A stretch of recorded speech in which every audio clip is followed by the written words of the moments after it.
I just, for the very first time, saw Tomb of Liger, believe it or not. Just a couple weeks ago. I've never seen it before. Oh, so you're new to it. I am. What did you think? I thought it was lovely. I very much enjoyed it. I didn't put two and two together that we would be at the same convention at the same time. And you'll if you listen to the podcast, I was like, well, Elizabeth was the best part of the film. I agree. I was stunned at your ability in that. Just one, because I'd never seen it. You did this like 5 years ago. And I took her to his house, and I said, let's watch Tomb of Liger. I've never gotten to see it. And I thought, she's astounding. Yes, and Vincent Price is in it too. You know, but she's Robert astounding. Towne gave me great roles to play. Yes. So I'm interested, how many of you have actually seen The Tomb of Liger? You have? And you... I don't think I've seen it now. I beg your pardon? I don't think I have seen it now. A treat in store. Yes, indeed. And you've seen it, have you? I've seen part of it. Unfortunately, I wasn't able to finish it off. I was watching it online last year. Oh, So I yes. haven't finished watching it, but the part I saw I was just so impressed with the whole film and with you. Oh, well, thank you. Thank you. And what about you two? Yes, you've seen it? And you? I've seen it, but it was I was a child. We were both children. You know, it's like, I watched it at my grandparents' house on their big black and white TV. Oh, yes, yes. Creature feature. Yes. I don't even remember the year, and I have very vague memories of the film, but I have seen it. It's just been a very long time. Well, I must say, I mean, it was a long time ago. I was a young woman when I made it, obviously. And I'm thrilled that it has actually stood the test of time. Oh, yeah. When I saw it, my son's boarding school had a film society. And he was at boarding school in Los Angeles, and I was filming in England. And so they were going to play The Tomb of Liger. And he was going to be the, what do you call it? The, MC or? Narrator? Moderator? The operator, yes. Okay. The projectionist. Oh, The projectionist. And so I thought, oh my, I have to fly to be there so that if they don't like it, he won't be embarrassed. But I loved it. That was the first time I had seen it, you know, for many, 15 years, because he was a baby when I made it. And I was so proud of it, I must say. But, you know, this series of the Poe films that Roger did with Vincent Price, they never thought of them as horror films. Never, ever. They always thought of them as Gothic tales. And of course, you know, I mean, this wonderful volume, Tales of Mystery and Imagination. And so they always felt that there was because of the heightened language from Edgar Allan Poe, because of the heightened situation, the stakes in the stories. Victoria Price says, when she's writing about Vincent, that he always regarded it like Shakespeare. And quite rightly, because of the beautiful language, the eloquent language, and the wonderful use of all the arts of language in these stories, the way Poe writes. But also because we are in such dramatic situations which are extremely out of the ordinary. And indeed, you know, when we came to make the film, all I knew was that Vincent Price had been in Laura. And I didn't know anything about Roger Corman. And I mean, I was in England before I emigrated. And so I was, when I discovered how seriously Roger thought of these films. And this was the Tomb of Liger was the very last of the series. And so he had really, really put himself out for it. We were on location in England, Beautiful. in Norfolk, and Roger had gone to the Heritage Society and had been to see all the heritage sites because he and Vincent had said they always wanted to make a film with real ruins. And so Castle Acre, the most beautiful ruined abbey that they found, was a perfect setting. And also he had got a wonderful script, and so there was absolutely something to play. Robert Towne, of course, did the script prior to the famous one. But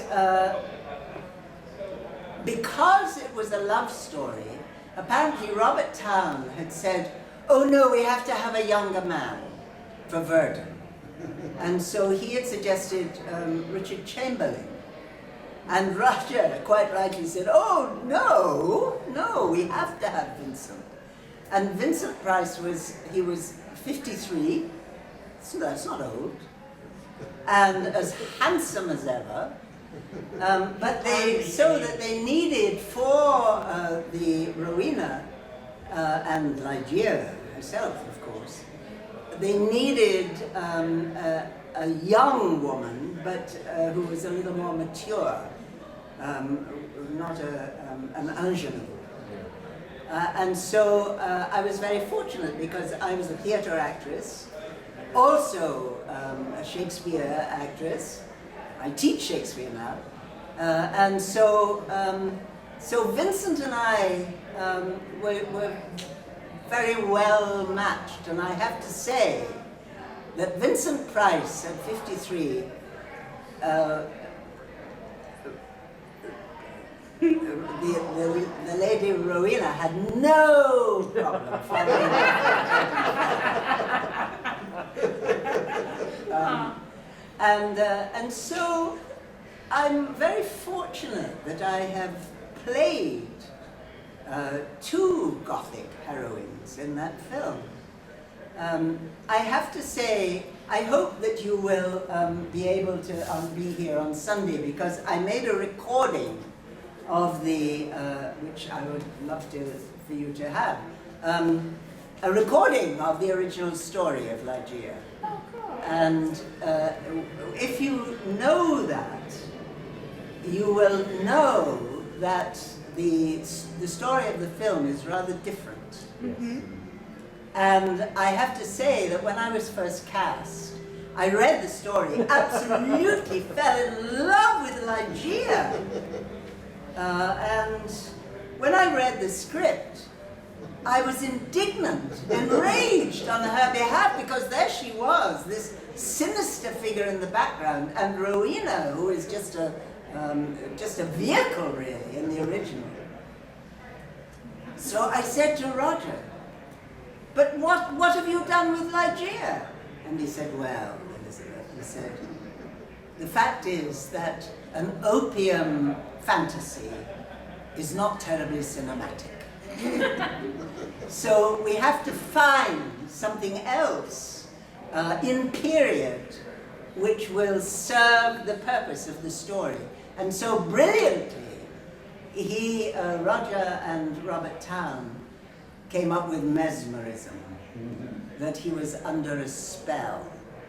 And indeed, Robert Towne wrote a wonderful role for the Lady Rowena, who once I realized what we were doing here. But I must say that because I knew the story, I was able to at least bring elements of Poe's Liger as much as possible. particularly, of course, in the hypnotism scene, where Rowena, when she's mesmerized, goes from, I have a bonnet trimmed with blue, do you wear it? Yes, I do. I will wear it when I can, going to the ball with my young man. I have a bonnet trimmed with blue, do you wear it? Yes, I do. I will.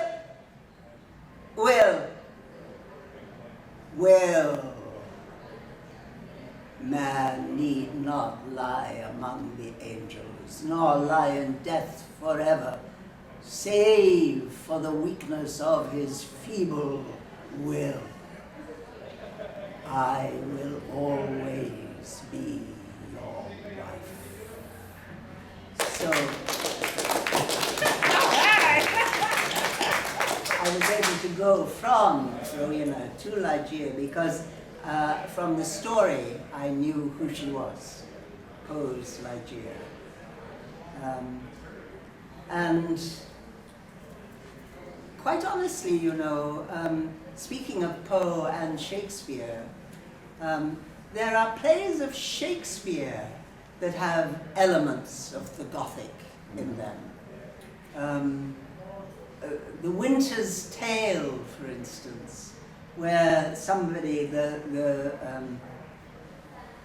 after Leontes believes that his wife, Hermione, has been unfaithful and puts her through such awful, she loses her baby, her son dies, and she apparently dies. And at the very end, it is revealed that it is like she's a statue. She's been waiting for 16 years.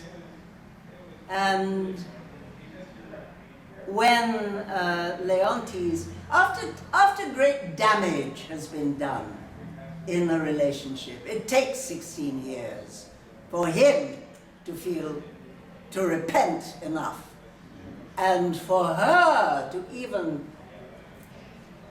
be able to look him in the eye again in forgiveness.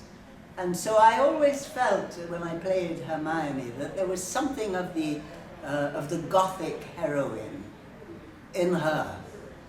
And when they are reunited, when the statue apparently comes to life, Leontes says, if this be magic, let it be a sin lawful as eating, as they are then reunited. So I must say that Edgar Allan Poe, we all think of him to be scared and to be frightened, and there is something weird. He will take us into the world of the weird. But in many of his stories and in a lot of his poetry, what he is also passionate about as a man, the writer we always think of, you know, as writing scary stories. But the man in his writings speaks so eloquently of love and longing, which is what the story of Liger is all about. And so I hope that you will be still here on Sunday to hear the story.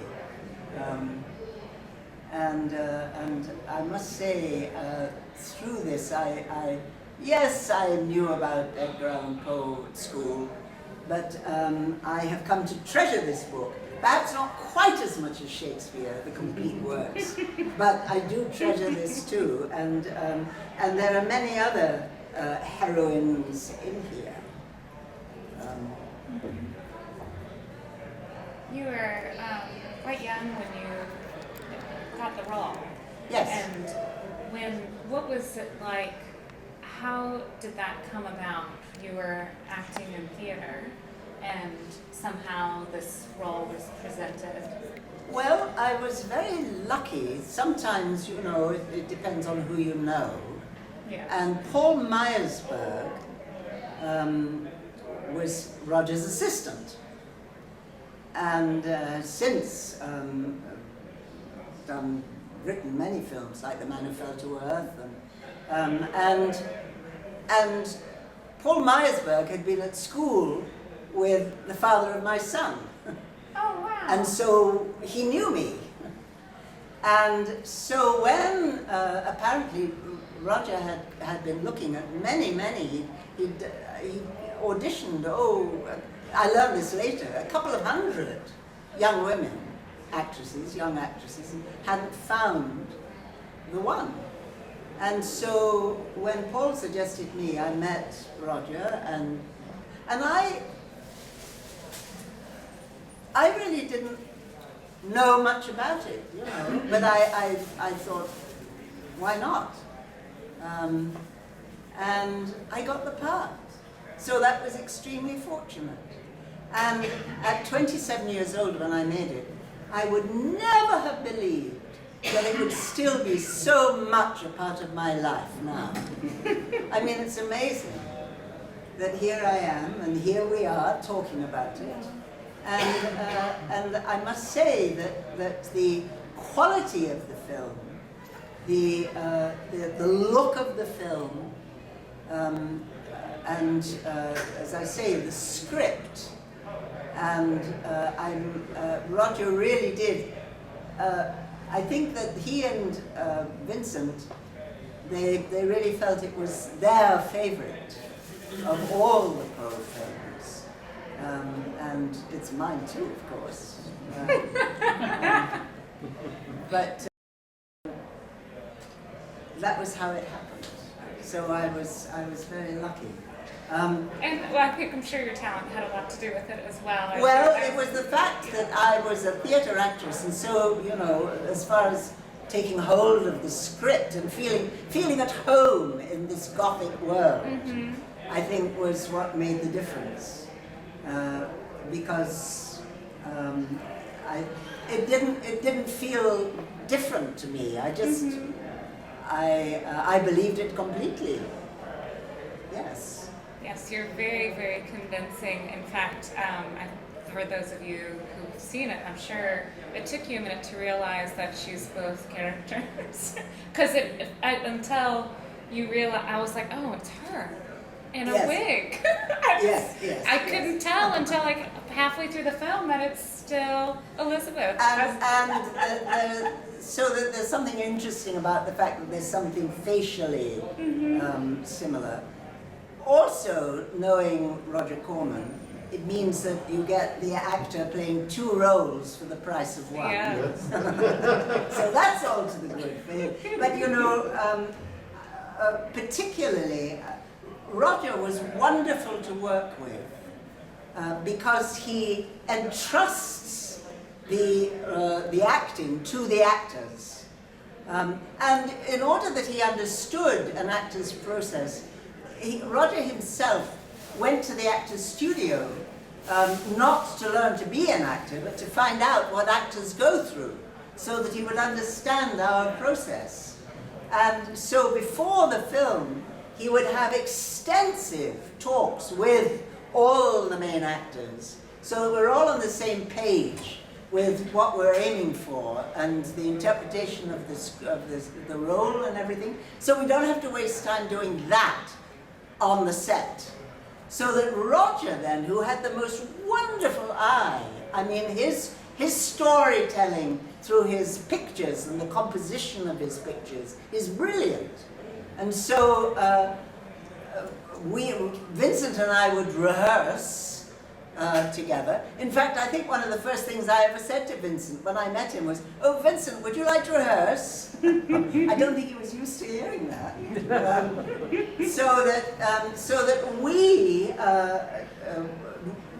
Roger literally entrusted us with the roles, and then he could explain what I think the most complicated. Where we, from the point of view of getting the exact takes, it's when Rowena comes to visit Verdun the next day, and he attacks her. Oh, through the. And they end up behind this beautiful grilled door screen. And in order to get our faces in exactly the right position within the pattern of the door, we had to be very, very careful with that so that to get that exact. But, and I can remember, Roger wouldn't waste any time. We arrived in Swaffham, the little village where near Castleacre. We arrived one night to start filming the next day. And Roger, said, "Oh, look, the sun's still out. Oh, well, we can start tonight. Let's do a scene tonight." So we did the scene between Rowena and Christopher, where she meets him the next day and is very worried because she says she's here in the Abbey, and so. If you'll notice the hairstyle, we hadn't decided on the hairstyle, so that hairstyle is different from all the others. We just did something for that night, and found a costume, and played the scene just like that, and then I can remember actually in the ADR where we dubbed it later, we improved the scene in the ADR, but Roger. He's absolutely, don't waste a minute. But the contribution that Roger Corman has made to American cinema is amazing. I'm shocked that he would ever be underestimated. And finally they gave him an Oscar. And, he was known as the king of the B pictures. And he would churn out pictures, yes, ours is an epic. 5 weeks, not 5 days, 5 weeks. So he would, all the filmmakers, as I'm sure you know, Scorsese and Coppola and Jack Nicholson and many, many, many people who became stars as directors or actors, he would start off in the business, and he'd say, here's a film script, not so very good, and here's not quite enough money, but go and make it and find out how. And brilliant. But not only that, as time went on, his company sponsored foreign films for American audiences. And so, although people say he's king of the B pictures, as far as I'm concerned, he's the king of the whole alphabet, as far as the cinema is concerned. And Vincent Price, oh my. I hadn't seen all his later, and I know later, because he was under contract after we'd done this film. Vincent was still under contract with AIB, yes. And so that's when he, was doing all these schlock films, and his own sense of humor. But never underestimate Vincent Price as a classical actor.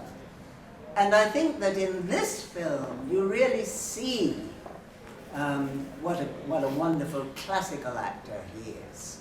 Because the tragedy of Verdun is beautifully done. And Vincent Price speaking Edgar Allan Poe, you can't do better than that. And so I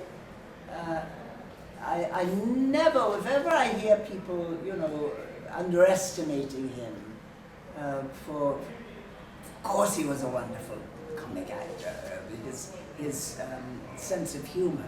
And he's a brilliant raconteur and a wonderful panache. I can remember one day we were in the car on location, coming from filming, and I hadn't been able to get to the bank, and so I said, "Oh, Vincent, could you lend me some money till I get to the bank?" And he said, "Of course, darling." and he took a gold fob that he was wearing and he undid it, and there was a little piece of white paper that he unfolded and then unfolded and unfolded and unfolded until he was holding a big white £5 note, which in those days, I mean, that would be 50, if not $500. And so this enormous amount of money, he handed it over to me with a flourish and said, "There you are, darling, keep the change." That was Vincent Price. And, you know, we kept in touch. Because then, after I emigrated, then I went to live in Los Angeles, and you know, again, both Vincent Price and Roger Corman, real gentlemen, in that if I would call up Roger, he would answer, or you know, leave a message, call me back, because I was part of the Corman family. And I kept in touch with Vincent, and I didn't bring it with me, but I treasure the last Christmas card I had from him when he wasn't so well. Because, you know,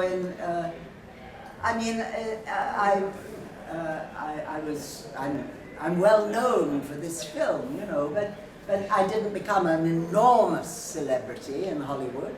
And by the time I got to Hollywood in the 70s, you know, it was coming up to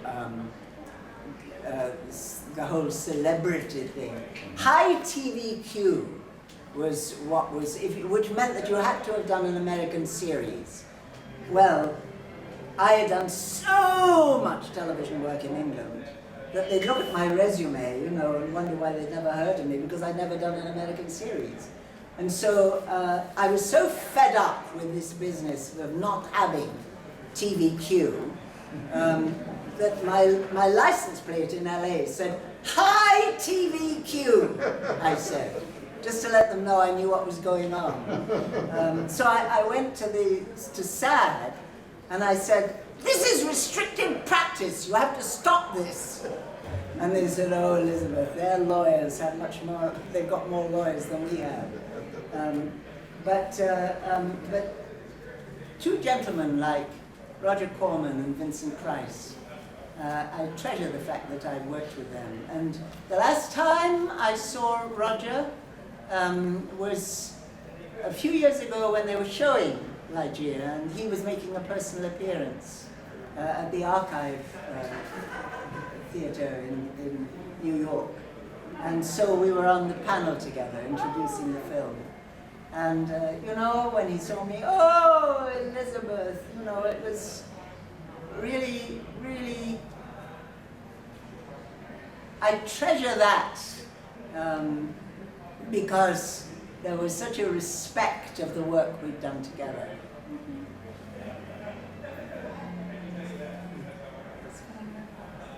I'd love to answer any questions. Yes? Do you prefer theater or films?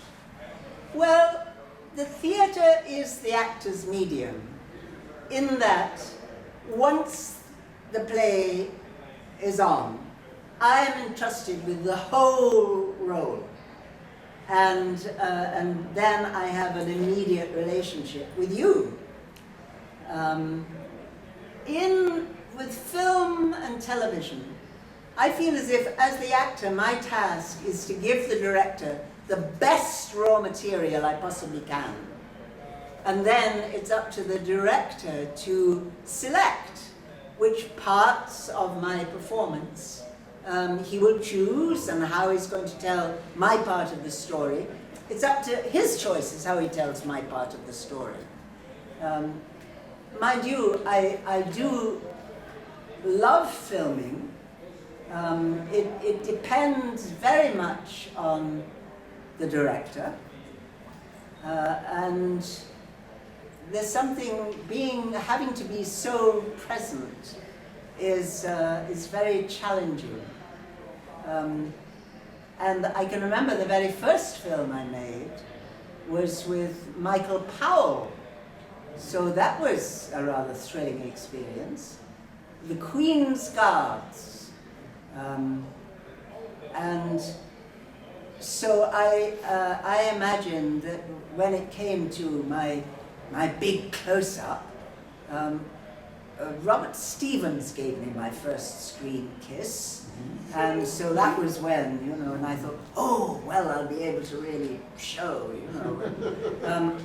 But when it really came to it, and this is what one needs to become clever at, to be able to be absolutely in character, but if it's this close, for the right angle, it needs to be maybe 1/4 of an inch this way or that way, to be able to be that accurate, but still in character and sincere with the other person. It's a technique that I needed to learn. Creating the character is the same in every medium, and with film, because it's so broken up, I always prepare a film script, the whole story, for myself, so that I know that if we're going to do this scene in the middle, I will know where my character is at that point. So I think that my theatre training helps me there, so that I know I can gauge my way through the characterization. But the theatre is the most thrilling. But also, what I have found, for years and years and years and years, I didn't come to these conventions. I didn't really sort of know about them. But some years ago, I've been doing it for some time now. But what I have found so thrilling about this is that now, as a film actor, I get to meet my audience. Because, we don't get together. It's not live until we get here. Yes. And then we can exchange. There's no one standing by the stage door waiting for you to autograph. Like in theater. Well, so that I'll be sitting behind my table Yes, for that. exactly. Yes.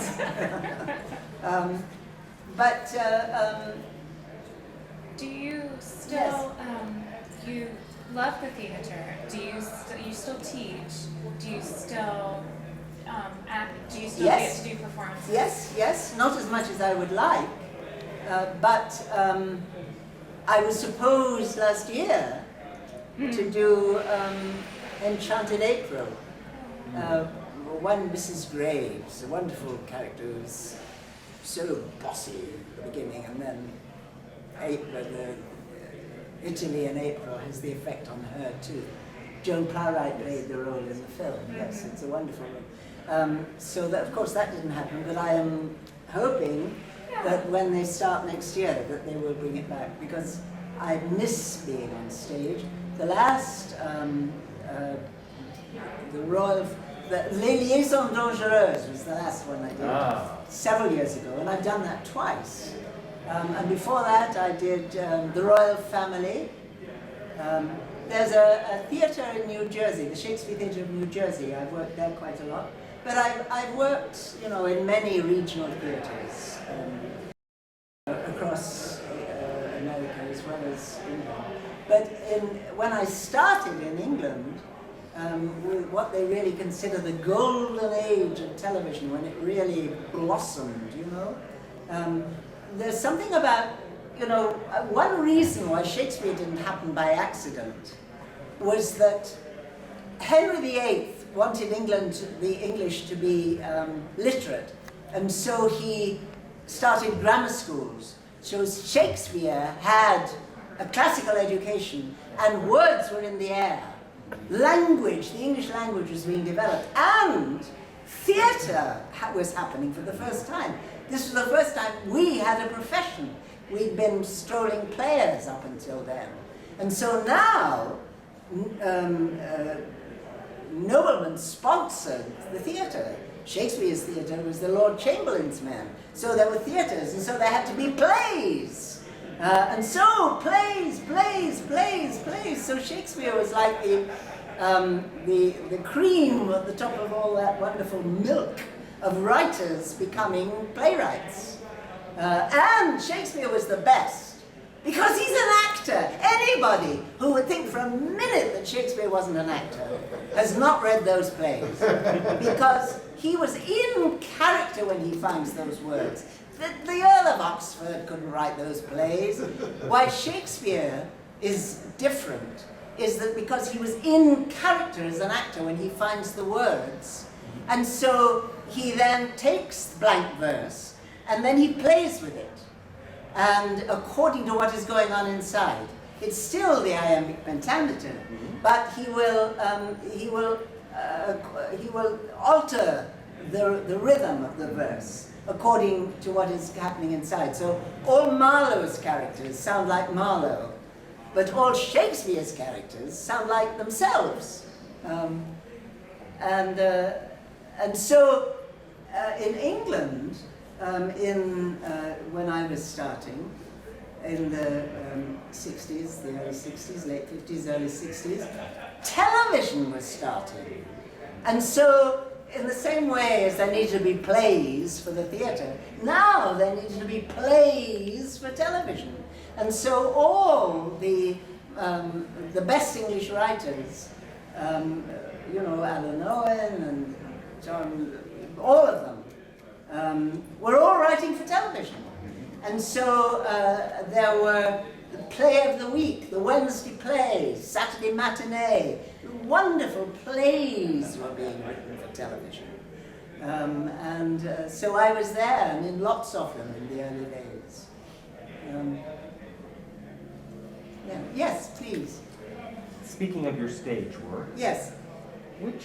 all right, two questions. First, which character do you think you are most satisfied with that you played, most personally satisfied? And which character gave you the most trouble to create? Or are they the same ones?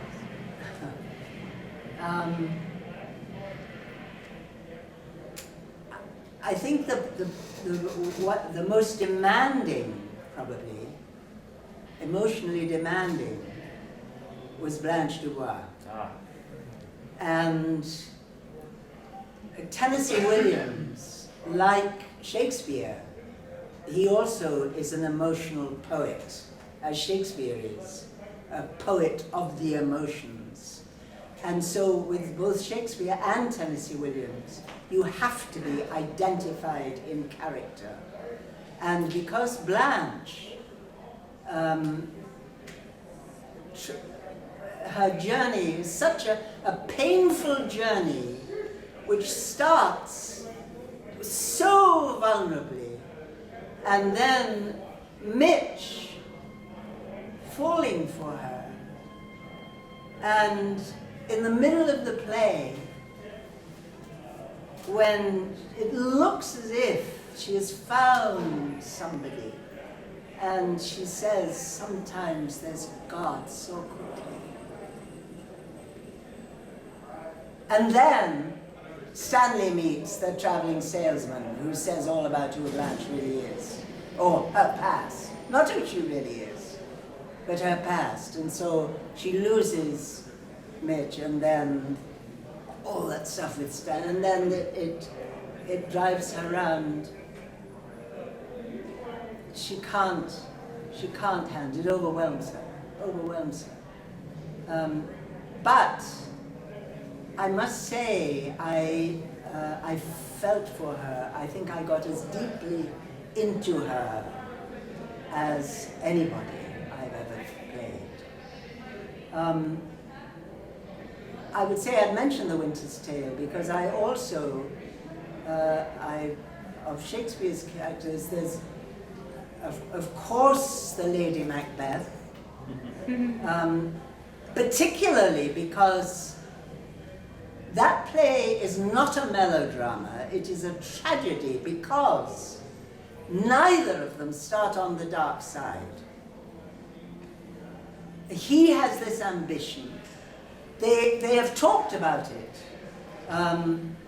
They had a child who died, and it has felt to me, because Shakespeare always gives you a backstory, although Shakespeare's characters always say what they're thinking and feeling at the very moment, so you don't go for subtext, but there's detective work about their backstory, and their baby obviously is no longer there.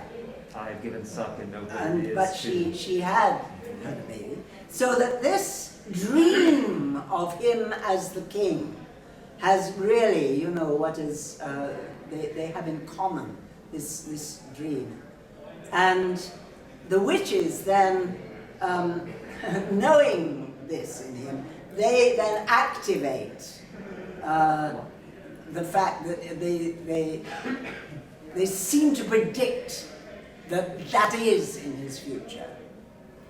And so he writes the letter, the Lady Macbeth reads the letter, so it seems to be ordained. And then Duncan, the king, is coming to their house tonight. And so it looks as if the opportunity they've been waiting for is presented, and this seems also ordained.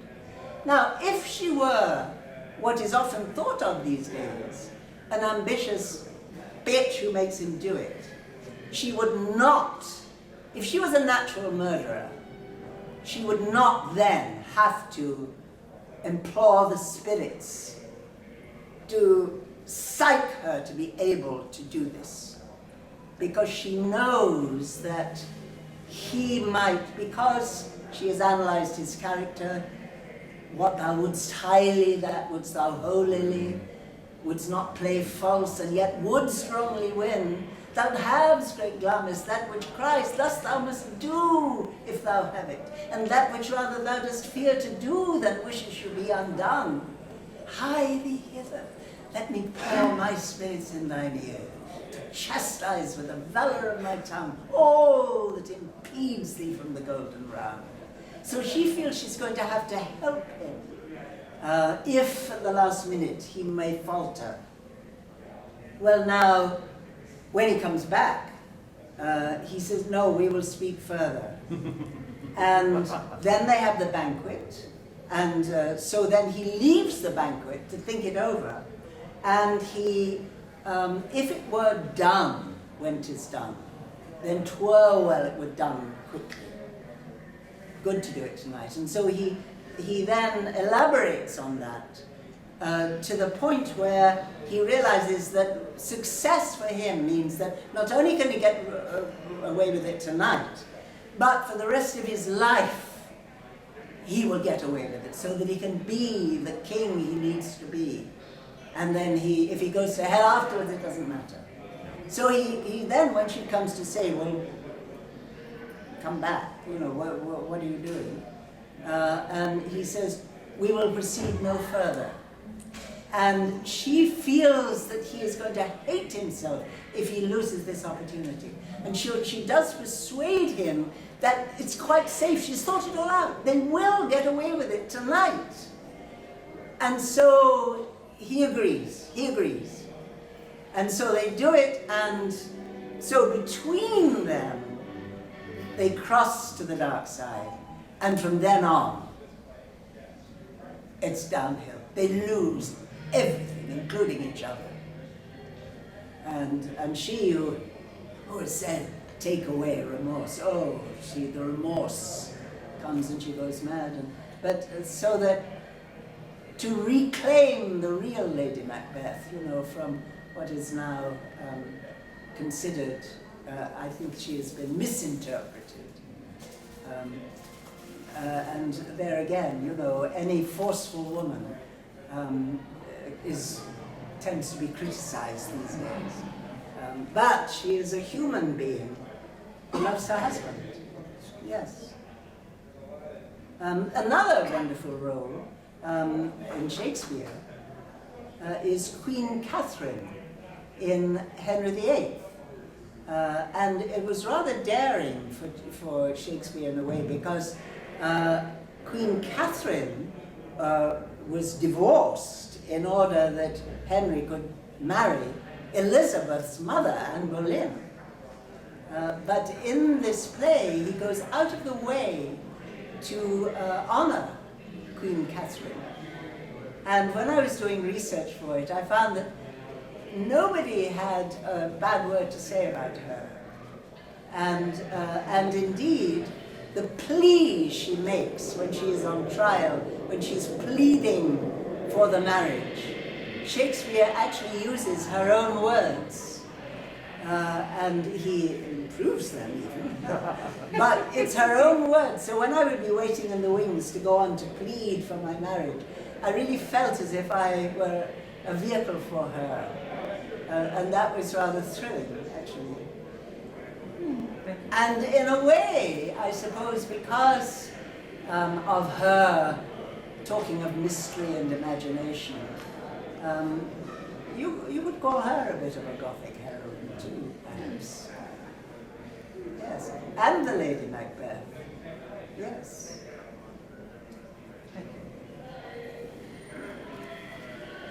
I have to ask, did you do any radio theater with the BBC while you were in there? I ask for personal reasons because I want to radio theater.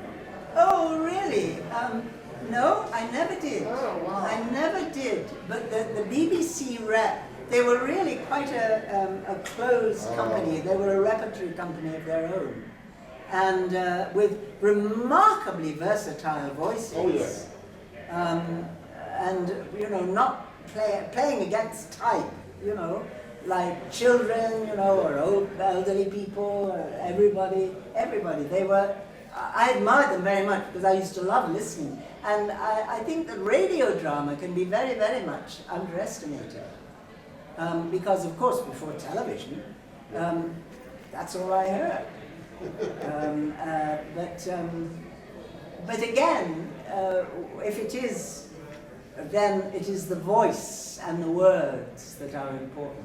Yes, Yes. I noticed.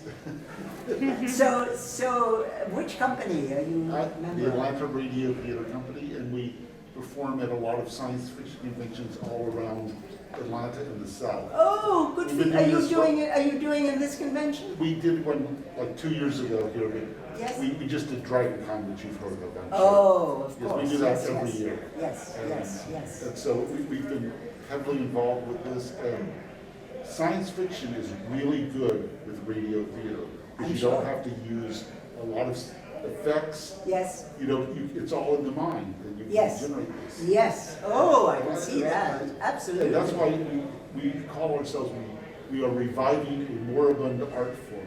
Good for you. And we've been doing this since 1984. Good for you. Yes, we're crazy. There's no money. There's no money in this thing whatsoever, but it's great.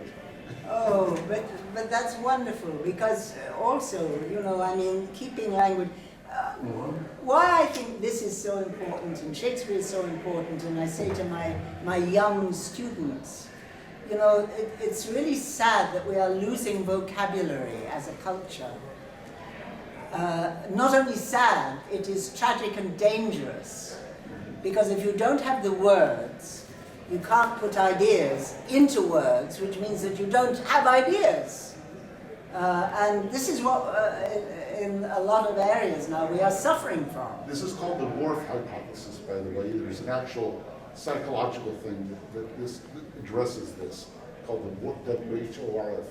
Wharf, Say again? WHORF, the Wharf Hypothesis. Ah, And there's a lot of debate about, is it true or not? that we're losing vocabulary? No, that not having the vocabulary means Yes. you can't say things. Because there are cultures where they don't have the words for it, they Right. start to create it. Okay. So it's more, it's very intertwined. Oh, I understand that, but I don't. What we're putting in place of language Yes. is social media, Yes, and which, as we know, doesn't always tell the truth, and also, I mean, the art of. It's interesting. I tell my students to look up American rhetoric, yep, where the art of language, when one sees, you know, our presidents or anybody who can actually make an eloquent, persuasive speech, yep, is gold. yes. and the art is still there. And I tell my young ones, you know, with all the problems that they are going to be left with in this world, they need their eloquence to goad and persuade the powers that be to do what is necessary to save us all. This may be a Yes. simple, but what exactly does repertory mean? It's not a common word in the US. I've heard it a million times. Oh, repertory. It means that there's a whole collection of people, say, that will do a whole sequence of plays. Like I started in a repertory company, where it was a permanent company where we played all sorts of roles in all sorts of plays. And so it was wonderful. I really didn't go to drama school. I had some voice teachers and things, but in rep, I played all sorts of roles, some of which I was right for, some of which I was completely wrong for, which meant that I had to learn how to be a character actor.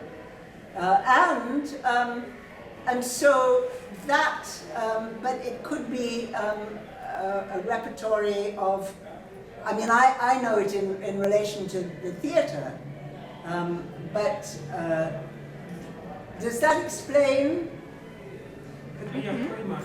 For So you? I understand it better than I did before.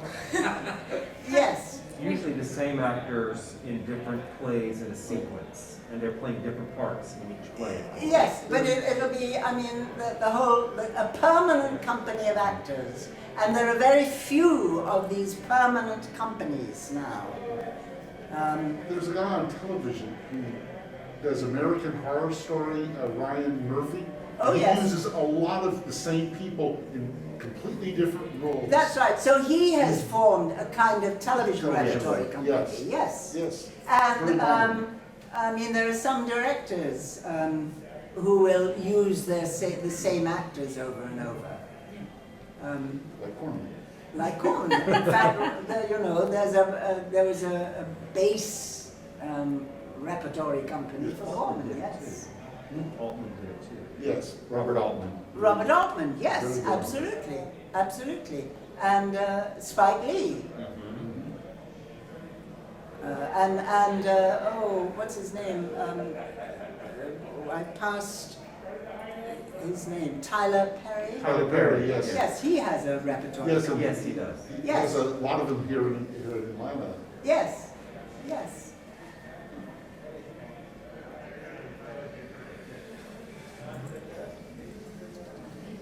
Anything else? What are you curious about? Was it culture shock moving from England to the US? Was there a big culture shock? Moving to New York? From England. From Moving to England? Los Angeles, basically. Yes. I agree I with was that. amazed It was how warm. in a supermarket, I would pick something up and I would drop it because it was so big and heavy. Yes. And so the size of everything, and then when I got used to that, I would go back to England, and then I would pick up this tiddly little thing, and I would drop it because it was so small. Yes, and I was this abundance, which also meant that there was a lot of waste. I was brought up in the wartime. I went from Burma, where my parents were missionaries. I went from Burma, Myanmar now, to London in the Blitz. Wow. So waste not, want not. That's what I was brought up on, and I was shocked to find that didn't seem to be what happened here. When I came to New York in 1965, I lived in the Lower East Side, and there was so much more homeless and people in despair on the streets. When was this? 1965. It was about that time they closed all the mental hospitals. There might have been a few years after that. Yes, and I was shocked at that. But it's interesting that I think once one has emigrated, you know, I mean, London is still my hometown, and I still sound English. Although when I go to England, they say, "Oh, you sound a bit American now."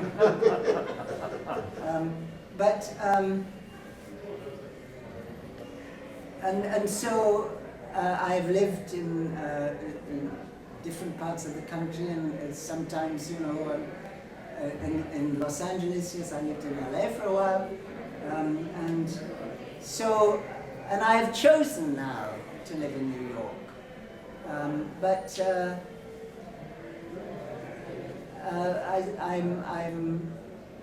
And I've lived in Canada as well. So I'm a bit of a mixture by now. Yes. I think this is. So how often have you all been to this? I was so pleased when I discovered that this particular convention is on a kind of human scale. Yes. It's not Dragon Con. No. Very small and intimate. And I've never been to Dragon Con. My son had been there and told me all about it. You know, with all 6 hotels, all now full of people, except not this year. Yes. But I must say I'm so thrilled to be here that this is on a human scale, and also it's not corporate. No. Because I have been finding that some of the conventions where, you know, you get the cast of the Living Dead there. No, that's not nostalgia. So I'm very, very happy to be here and meet you all. We are very happy you are here. Yeah, it's Delighted. like, it's I think like getting a this has master been a real class in 45 minutes. Said It's like getting a master class class in from, 45 minutes. you know. This has been a real treat. Thank you. Elizabeth. Thank you. Thank you. My pleasure. Thank you.